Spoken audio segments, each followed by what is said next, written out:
25 लाख से ज्यादा बच्चों ने इस साल नीट का एग्जाम दिया है। कितने बच्चों को सीट मिलेगी?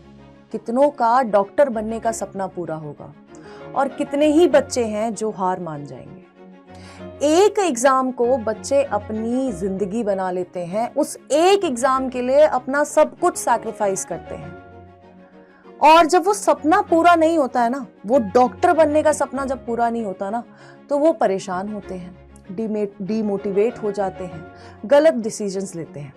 बट एक बात पूछना चाहूंगी यार कि क्या एक एग्जाम आपके बच्चे की कैपेबिलिटी डिसाइड कर सकता है?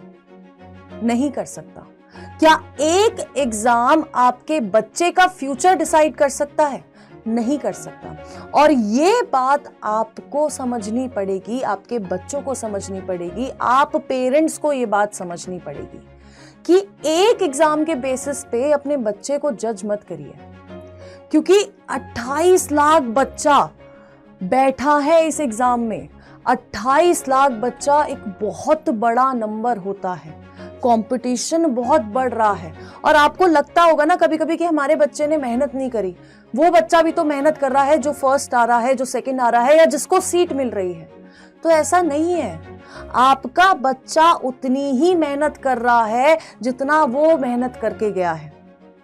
हर बच्चा मेहनत करता है, जितना आप टेंशन नहीं लेते ना अपने एज पेरेंट्स अपने बच्चों की, उससे ज्यादा टेंशन वो बच्चा लेके बैठा है कि मुझे कुछ अपनी जिंदगी में बनना है, मुझे अपने पेरेंट्स को वो हर चीज देनी है जो वो डिजर्व करते हैं।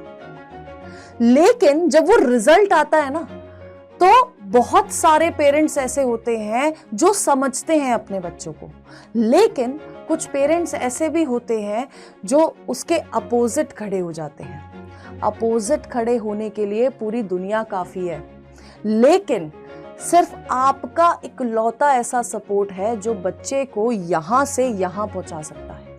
तो अपने बच्चों के सामने मत खड़े होइए, उसके साथ खड़े होइए, उसके कंधे पे हाथ रख के एक बार बस ये कह देना कि कोई बात नहीं, मैं हूं तेरे साथ, हम हैं तेरे साथ, तो फिर कोशिश कर, मुझे पता है तू कर ले जाएगा। क्योंकि उसके अपोजिट खड़े होने के लिए ना पूरी दुनिया है यार, पूरी दुनिया उसको ये बोलने के लिए तैयार बैठी है कि तुझसे नहीं हो सकता, तुझसे इतना भी नहीं हुआ, ये तो कोई भी कर सकता है। कोई भी नहीं कर सकता। बहुत हिम्मत लगती है जब हम पूरा एक साल अपनी 12th के बाद अपने नीट के सपने को देते हैं, अपने MBBS के सपने को देखते हैं। अब इन सब चीजों में बच्चे का जो कॉन्फिडेंस लो होता है ना, जब उसको सीट नहीं मिलती, तो उसको कॉन्फिडेंस बढ़ाने का सबसे बड़ा रोल आप पेरेंट्स का बनता है। कैसे? एक बहुत प्यारी स्टोरी है। आइंस्टाइन जी का नाम सबने सुना होगा। आपको पता है, एक दिन आइंस्टाइन जी के साथ उनके टीचर्स ने एक नोट भेज दिया घर पे, और आइंस्टाइन जी पढ़ नहीं पाए उस नोट को, तो उन्होंने वो नोट ले जाके अपनी मम्मी को दिया। और उनकी मम्मी ने जैसे ही वो नोट खोला तो उनकी मदर रोने लग गई। और रोते रोते उन्होंने पता है क्या बोला आइंस्टाइन जी को? उन्होंने बोला कि तुम्हारे टीचर्स ने एक नोट भेजा है कि तुम्हारा बच्चा बहुत यूनिक है, बहुत स्पेशल चाइल्ड है, और हम इस बच्चे को पढ़ा नहीं पाएंगे क्योंकि ये बहुत स्पेशल है। और उसके बाद आइंस्टाइन जी की मदर ने उनके लिए बुक्स खरीदी, उनको पढ़ाया लिखाया, और रेस्ट इज हिस्ट्री। आप सब जानते हैं आइंस्टाइन जी के बारे में। बट जब आइंस्टाइन जी की मदर की डेथ हो गई थी ना, उसके बाद एक दिन आइंस्टाइन जी को वो नोट मिला। आपको पता है उस नोट में क्या लिखा हुआ था? उस नोट में लिखा हुआ था कि आपका बच्चा डम है, ये हमारे स्कूल में पढ़ने लायक नहीं है। और ये नोट पढ़ के आइंस्टाइन जी रोने लग गए। वो इसलिए नहीं रोए कि उनको अपनी टीचर की बात का बुरा लगा, वो इसलिए रोए क्योंकि उनकी मदर ने उन पे बिलीफ रखा, उनकी मदर ने उन पे इतना सपोर्ट किया, उनको इतना कंपैशन देख के वो अपनी मदर के लिए रोने लग गए। कि एक पेरेंट का सपोर्ट बच्चे को कहां से कहां लेके जा सकता है।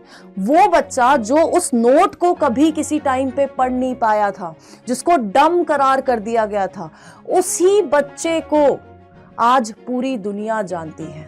Albert Einstein.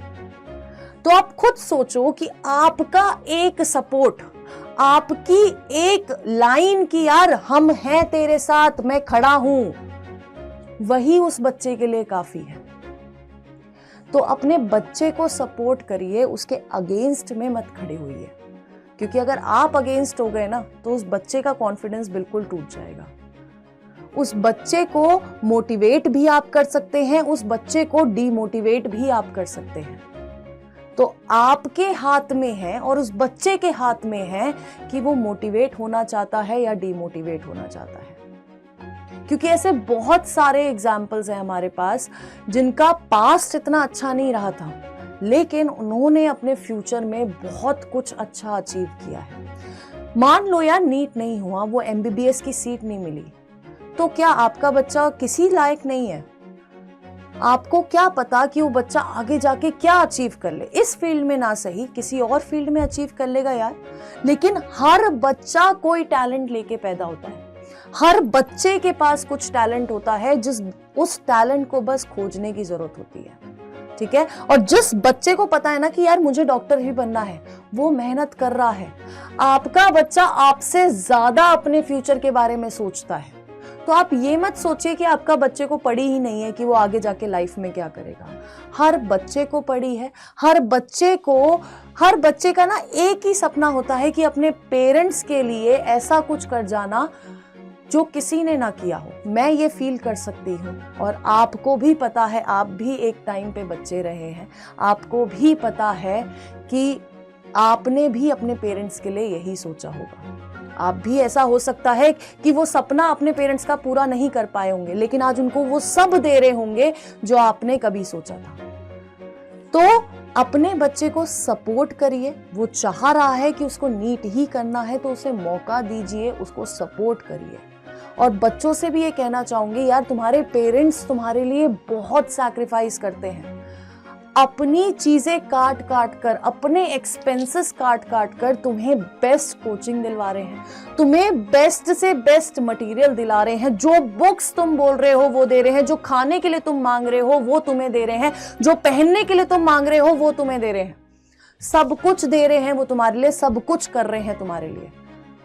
तो बस इतना सा कहना चाहूंगी कि आपस में वो अंडरस्टैंडिंग बनाए रखे, क्योंकि इस एज पे बच्चे को उस अंडरस्टैंडिंग की जरूरत है, पेरेंट्स की तरफ से भी, और पेरेंट्स को भी उस अंडरस्टैंडिंग की जरूरत है बच्चे की तरफ से भी। तो अपने बच्चे को मोटिवेट करके रखिए, और इस बात पे ध्यान जरूर दीजिए कि एक पेरेंट अपने बच्चे की पूरी लाइफ चेंज कर सकता है। अब वो बेटर वे में है या खराब वे में है, वो डिसीजन आपका है।